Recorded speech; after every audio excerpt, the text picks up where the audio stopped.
लेकिन तुम्हारे वर्तमान में अगर तुम्हें अच्छा कर्म करोगे तो मैं तुम्हारे आने वाला कल जरूर उजागर करूंगा। आज के जमाने में कोई अपना नहीं होता, सिर्फ लोग तब तक साथ देते हैं जब तक उनका स्वार्थ होता है। अगर कोई अकेला है तो इसका मतलब ये नहीं कि उसे कोई पसंद नहीं करता, बल्कि वो अकेला इसलिए है उसने दुनिया की औकात देखी है। लोगों को परखने की आदत डालो।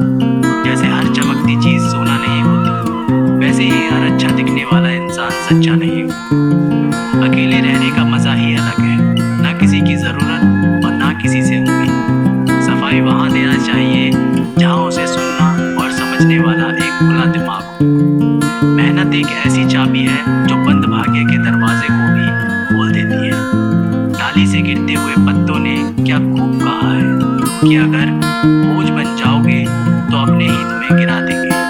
क्रोध को प्यार से, बुराई को अच्छाई से, स्वार्थी को उदारता से और झूठे व्यक्ति को सच्चाई से जीता जा सकता है। जिस तरह समुद्र के खारे पानी को गर्म करने के बाद नमक के कण दिखाई देते हैं, ठीक उसी तरह से जब हम ध्यान, भक्ति और तप करते हैं तब हमें भगवान के दर्शन होते हैं। इसके लिए हमें हमारी बुराइयों को छोड़ना पड़ता है, तभी हम ईश्वर को प्राप्त कर सकते हैं। अगर आपको बहुत सारी परेशानियों से गुजरना पड़ रहा है तो आप खुश हो जाएं, क्योंकि भगवान की नज़र आप पर है।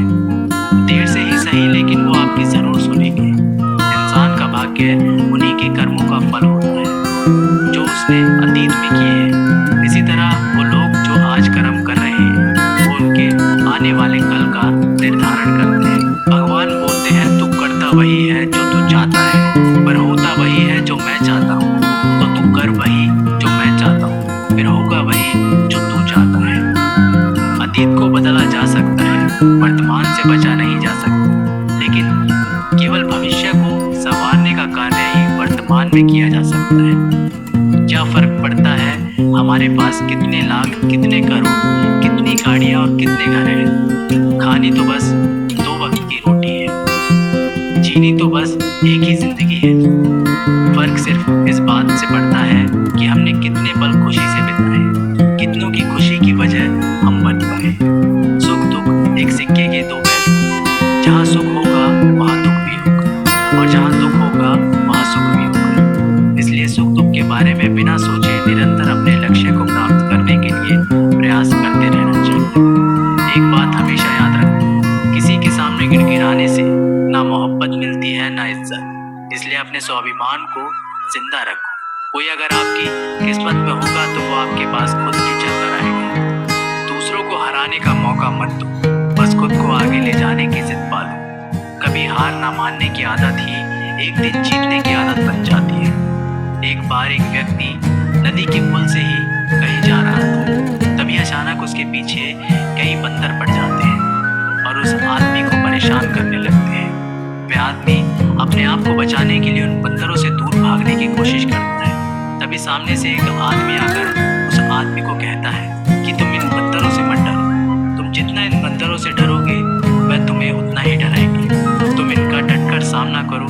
तो वो आदमी उन बंदरों का सामना करने के लिए उनकी तरफ देखता है और उन बंदरों की आंखों में आंखें डालकर चिल्लाने लगता है और सभी बंदर वहां से भाग जाते हैं। हमारे जीवन में भी नकारात्मक विचार इस बंदर की तरह है। जितना हम इन बंदरों से डरेंगे उतना ही पीछा हमारा करेंगे, और जैसे ही हम इनका डटकर मुकाबला करेंगे वह भाग जाएंगे। सिर्फ 2 ही चीज मनुष्य के भाग्य का निर्माण करती है। पहला, स्वभाव। अगर आपके स्वभाव में अच्छाई, विनम्रता और गुण है तो आपका भाग्य चमकेगा। अगर आपका स्वभाव क्रोधी है, आलसी है, तो आपका भाग्य बिगड़ना अनिवार्य है। इसलिए आपके स्वभाव को मधुर और आकर्षित बनाइए। दूसरा, आपकी वाणी बोलना तो आदमी 2.5 साल की उम्र में ही सीख जाता है, परंतु कब, कहाँ, कैसे और क्या बोलना है उसे ये जिंदगी भर भी समझ में नहीं आता है। जिसे ये बोलना आ गया कि कब, कहाँ और कितना बोलना चाहिए, समझ लो उसे सफल होने के लिए कोई नहीं रोक सकता। पिता से बड़ा कोई सलाहकार नहीं, माँ की छाँव से बड़ी कोई दुनिया नहीं, भाई से अच्छा कोई भागीदार नहीं, और बहन से बड़ा कोई शुभचिंतक नहीं। इस मतलबी दुनिया से कोई मतलब ना रखो, और मतलब रखना है तो अपने मतलब से मतलब रखो। अगर तुम्हारे घर आग लग जाए तो लोग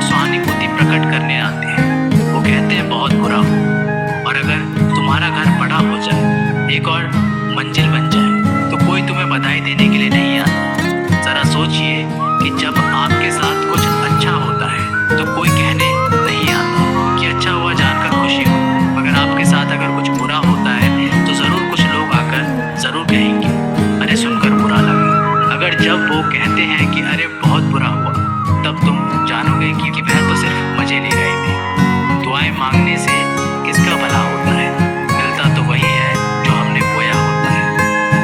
तुम नीचे गिर के देखो, कोई भी नहीं आएगा उठाने, तुम जरा उठकर तो देखो, सब आएंगे गिराने।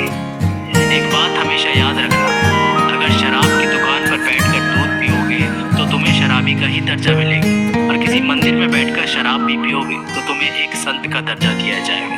इसलिए आप किसके साथ उठते बैठते हो ये बहुत मायने रखता है। जब एक इंसान का भगवान पे शक नहीं हक हो जाता है तो मत पूछो फिर कैसा कैसा चमत्कार हो जाता है। जो अब तक नहीं हुआ वही हो जाता है, बन के रोशनी वो सारा अंधेरा दूर हो जाता है। जो भीड़ में चलते हैं वो भीड़ में कहीं खो जाते हैं, जो अकेले चलते हैं इतिहास वही बनाते हैं। इतिहास गवाह है अकेले चलने वाले के पीछे ही भीड़ खड़ी होती है। एक बार एक संत के पास दो तोते थे। एक दिन एक आदमी उस संत के घर आया, दोनों तोते अलग अलग पिंजरे में बंद थे। जैसे ही उस आदमी ने उस संत के घर में प्रवेश किया तो एक तोते ने बोला,